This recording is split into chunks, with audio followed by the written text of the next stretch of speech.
Hello बच्चों, ठीक हैं आप सब। आजकल हम लोग पढ़ रहे हैं स्पर्श ना।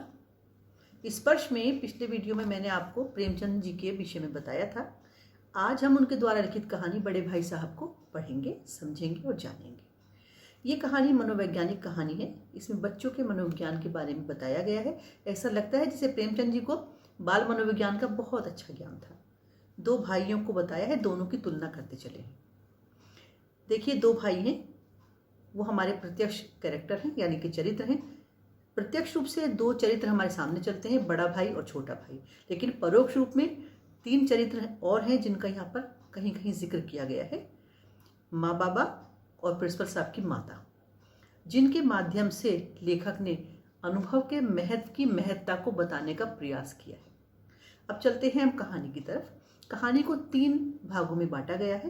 पहला भाग हम पहले लेते हैं। पहले भाग में दोनों भाइयों के नेचर के बारे में, दोनों भाइयों की बुद्धि के बारे में, और क्या क्या वो करना नहीं चाहते और क्या क्या करना चाहते हैं, उनकी डिटेल बताई गई है। बड़ा भाई जो है वो 14 साल का है, 9वीं जमात में पढ़ता है। जमात का अर्थ कक्षा होता है।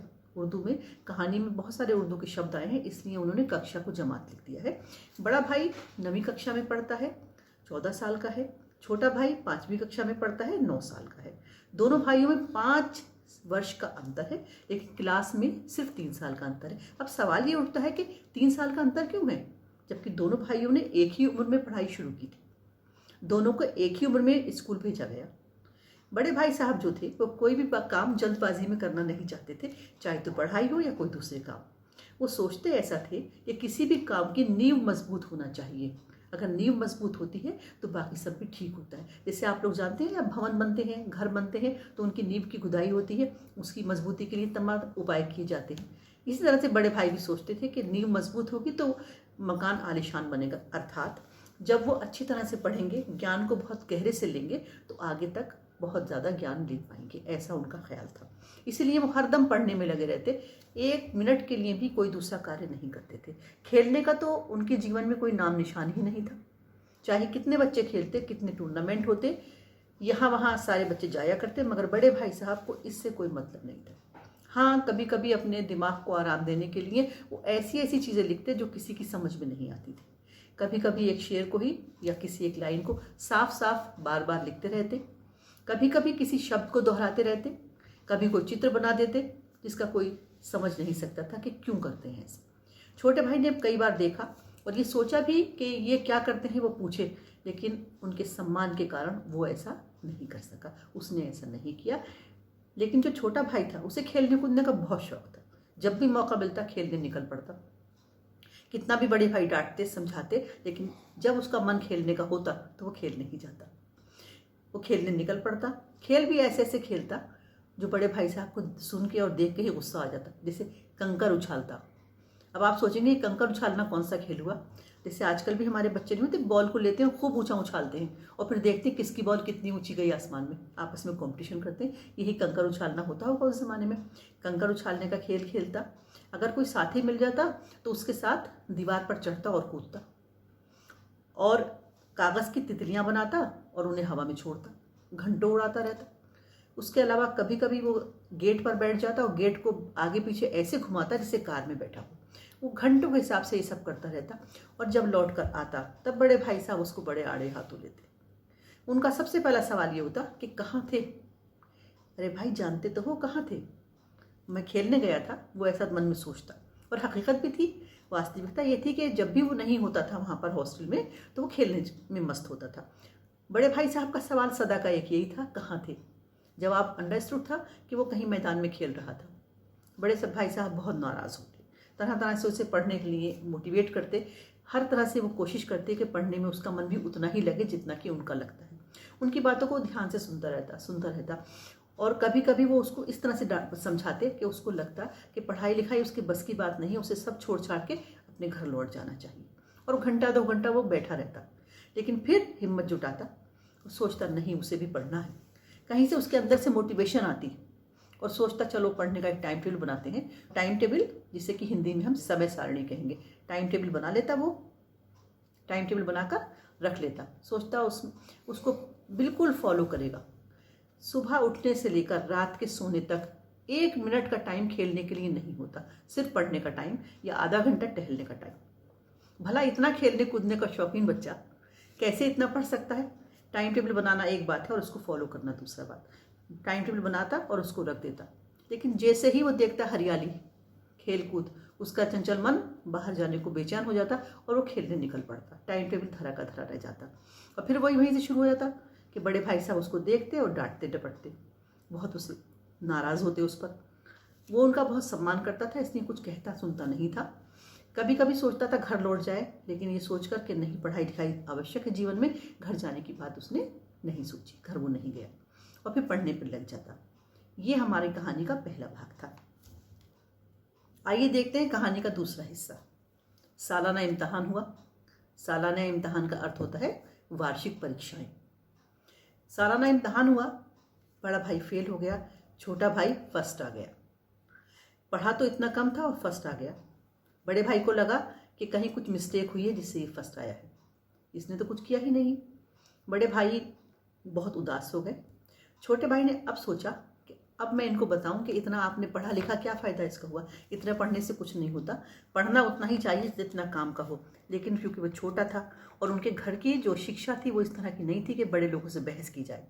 उनको घर में उनको बहुत कुछ सिखाया गया था, इसलिए छोटा भाई बड़े भाई को इस तरह से नहीं कह सका। लेकिन उसके मन में ये बात बहुत आती रही कि एक बार उनको जता दे कि देखो भाई, कम पढ़कर भी मैं तो फर्स्ट आ गया हूँ और आप इतना पढ़कर भी फेल हो गए हो। लेकिन कह कुछ नहीं सका। लेकिन हाँ, इनडायरेक्टली उसने अब उनकी बातों को सुनना और समझना कम कर दिया। बड़े भाई भी इंटेलिजेंट कम नहीं थे, बहुत बुद्धिमान थे। बिना उसके कुछ कहे, उसकी एक्टिविटी से ही समझ गया कि अब ये उनकी बातों को सुनना और समझना नहीं चाहता। एक दिन उसको पकड़ लिया और पकड़ कर कहने लगे कि भाई, तुम्हें इतना घमंड क्यों हो गया? घमंड मत करो, घमंड बड़े बड़ों का नहीं रहता। अगर मैं फेल हो गया हूँ तो क्या हुआ? पढ़ाई कितनी कठिन है तुम्हें इसके बारे में नहीं पता है। घमंड रावण ने का था, क्या उसका हाल हुआ? शैतान भी बहुत घमंडी था, उसका क्या हाल हुआ? शाहरुम जो बहुत घमंड करता था, बाद में दर दर का भिखारी बन गया। और इसी तरह की बहुत सारे उन्होंने उसको एग्जाम्पल दे डाले और घमंड ना करने की शिक्षा दी। फिर उन्होंने उसको सारे विषयों की कठिनाई का एक ऐसा खाका खींचा कि बेचारा घबरा गया। खाके का अर्थ है सारी विषय हैं उनको कठिन से कठिनतर करके बताना। ऐसा बताया कि वो घबरा गया और वो सोचने लगा क्या ही अच्छा हो, सब छोड़ छाड़ के वो घर भाग जाए। लेकिन फिर उसके मन में ये बात आई, नहीं, ऐसा नहीं करना चाहिए, उसको भी आगे पढ़ना है, पढ़ लिख कर कुछ बनना है। और उसने घर जाने का इरादा त्याग दिया और वो टास्क को इतना पूरा करने लगा कि घर में और बाहर उसकी इज्जत कम ना हो पाए, क्लास में उसको बिल्कुल भी सम्मान में कमी ना आए, जलील ना होना पड़े। जलील होने का मतलब है सम्मान में कमी आना, सम्मान में कमी ना आए, इतना वो काम कर लेता था कि टीचर उसको कुछ ना कहें। और खेलने में फिर भी मस्त रहता था, जब भी उसका मन चाहता वो खेलने निकल पड़ता। अब उसने गुल्ली डंडा खेलना शुरू कर दिया, उसने और दूसरे दूसरे खेल भी खेलने शुरू कर दिए। यहाँ पर हमारा दूसरा भाग कहानी का समाप्त होता है। अब चलते हैं कहानी के तीसरे हिस्से, जो सबसे महत्वपूर्ण है। फिर वार्षिक परीक्षाएं हुई। छोटा भाई फर्स्ट आया और पास हो गया, बड़े भाई फिर फेल हो गए। बेचारों ने इतनी मेहनत की थी कि मुंह की चमक गायब हो गई, कमज़ोर हो गए। छोटे भाई ने जब उनको ध्यान से देखा तो उसे बड़ा अफसोस हुआ। उसने सोचा क्या ही अच्छा होता मैं भी फेल हो जाता, और दोनों भाई मिलकर खूब रोने लगे। जितना बड़ा भाई रोता था उतना ही छोटा भाई रोता था और मन में दुख भी प्रकट करता है। लेकिन मन तो चंचल है, मन तो काला होता है। छोटे भाई के मन में एक बात ये आई कि अगर एक बार और भाई फेल हो जाए तो, लेकिन उसने अपने विचार को फौरन ही झटक दिया, क्योंकि बड़े भाई से उसे प्यार भी कम नहीं था। दोनों भाई उदास रहने लगे। लेकिन इस बार फेल होने के बाद बड़े भाई ने छोटे भाई से अपना अंकुश कम कर लिया। वो उसको कहना सुनना उन्होंने बहुत ही कम कर दिया। और छोटा भाई ने सोचा कि बस अब तो वो आज़ाद हो गया। उसने खेल कूद की का टाइम और बढ़ा दिया। वो हर दम अब खेलने में ही लगा रहता। और तो और उसने नया खेल शुरू कर लिया, उसे पतंग उड़ाने का चस्का लग गया। पतंग के मैच होते, वो गुड्डियाँ बांधता। गुड्डी का अर्थ पतंग होता है, पतंग का एक पर्यायवाची गुड्डी भी है। वो पतंग के कन्ने बांधता, पतंगे खरीद कर लाता, मांझा लाता, जितने भी इसके काम होते हैं पतंग के, वो सारे उस संबंधित कामों में लगा रहता। पढ़ाई लिखाई की तरफ उसने ध्यान देना बहुत ही कम कर दिया था। अब एक दिन शाम की बात है, वो पतंग लूटने के लिए लड़कों के साथ जा रहा था। बड़े भाई साहब कहीं से लौटकर हॉस्टल आ रहे थे। उन्होंने वहां उसे देख लिया, पकड़ लिया, बहुत डांटा डपटा। कहने लगे तुम अब बड़े हो गए हो, अपने सम्मान की रक्षा खुद करो। जरूरी नहीं कि मैं तुम्हें हरदम टोकता रहूं तभी तुम कुछ बातों को समझो। अब तुम इतने बड़े हो, इतने बड़े क्लास में हो कि तुम्हारी जितनी शिक्षा प्राप्त लोग अच्छी अच्छी पोस्ट पर कार्य करते हैं। तुम्हें अपनी इज्जत का कुछ ख्याल रखना चाहिए। इसलिए तुम इन गली के लड़कों के साथ अब ना खेलो। तुम सोचते हो कि मैं अब तुम्हें कुछ कहता नहीं हूँ क्योंकि मैं फेल हो गया हूँ, लेकिन भाई एक बात याद रखो, चाहे तुम कितने ही बड़े आदमी बन जाओ, कितनी ही PhD कर लो, लेकिन मैं तुमसे 5 साल बड़ा रहूँगा और तुम मुझसे 5 साल छोटे ही रहोगे। मेरा अनुभव तुमसे 5 साल ज़्यादा ही रहेगा। फिर वो जो हमारे परोक्ष कैरेक्टर हैं उन तीनों की बात करने लगे कि हमारे माँ बाबा और प्रिंसिपल साहब की माता जी, तीनों लोग पढ़े लिखे नहीं हैं, लेकिन अनुभव में हम लोगों से बहुत ज़्यादा। इसीलिए प्रिंसिपल साहब की माता जी घर कितनी अच्छी तरह चलाती हैं, पर हमारे माँ बाबा अपने छोटे से पैसों में, कम सैलरी में, कम तनख्वाह में हमें पढ़ाते भी हैं और घर के सारे खर्च भी करते हैं। और एक बात और है, अगर मैं बीमार पड़ जाऊं या तुम बीमार पड़ जाओ तो हम समझ ही नहीं पाएंगे क्या करें, लेकिन माँ बाबा अगर होंगे तो अपने अनुभव के आधार पर फौरन कुछ ना कुछ कर डालेंगे। तो अनुभव का बहुत बड़ा महत्व है, इस बात को तुम समझो और जानो। वो उसको तरह तरह से समझाते रहे, बहुत तरह से उन्होंने उसको समझाया। दोनों भाई वहीं खड़े हो गए। उतनी देर में कहीं से एक पतंग उड़ती हुई चली आ रही थी। छोटा भाई जिसको नहीं पकड़ पा रहा था, बड़े भाई ने हाथ ऊंचा किया और पतंग को पकड़ लिया। और पतंग पकड़ने के बाद वो बेतहाशा दौड़ने लगे और छोटा भाई भी उसके पीछे पीछे दौड़ने लगा।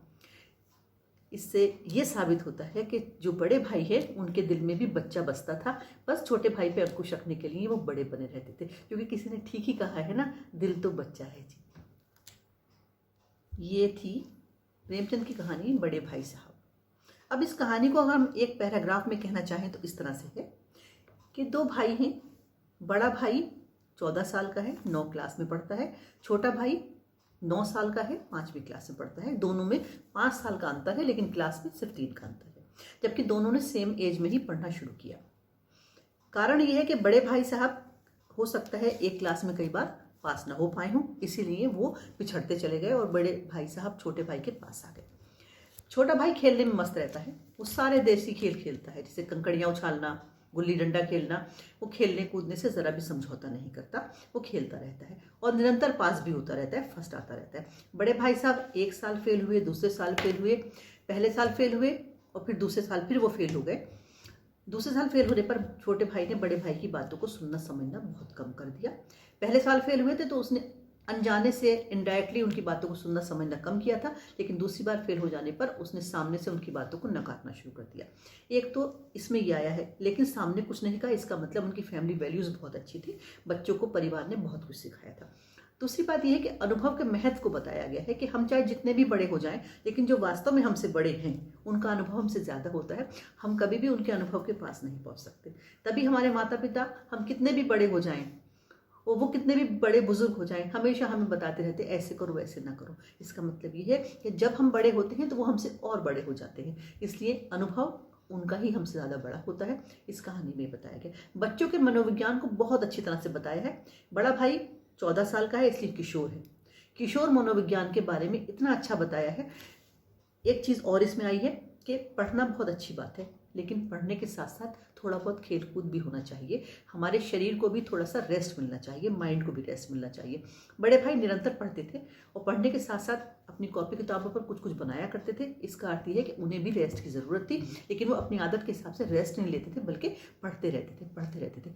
एक तो वो इसलिए पढ़ते थे कि छोटे भाई को वो सिखाना चाहते थे कि पढ़ना ज़रूरी है। दूसरा, वो सोचते थे कि खेलना कूदना बेकार की चीज़ है। नहीं, खेल कूद और पढ़ाई दोनों में सामंजस्य होना चाहिए, दोनों में तालमेल होना चाहिए। खेलने के समय पर खेलें और पढ़ने के समय पर पढ़ाई करें। पढ़ाई भी करें और खेलें भी। खेलें इतना नहीं कि पढ़ाई पर असर पड़ जाए और इतना ना पढ़ें कि सेहत पर असर पड़ जाए। दोनों को हमें एक साथ सामंजस्य के साथ रखना चाहिए। ये पार्ट मैंने आपको समझाया। अगले वीडियो में मैं आपको इसके क्वेश्चन आंसर समझाऊंगी। आप पाठ्य पुस्तक लेकर आएंगे जब मेरे साथ बैठेंगे तो। पाठ्य पुस्तक इसलिए लाएंगे कि मैं क्वेश्चन यहाँ पढ़ूंगी और आप अपनी बुक में देखेंगे। उसके लिए ज़रूरी है कि आपके पास पाठ्य पुस्तक हो। बेल आइकन दबाइएगा, मुझे शेयर कीजिएगा, सब्सक्राइब कीजिएगा और पसंद कीजिएगा मेरे वीडियो को। Thank you.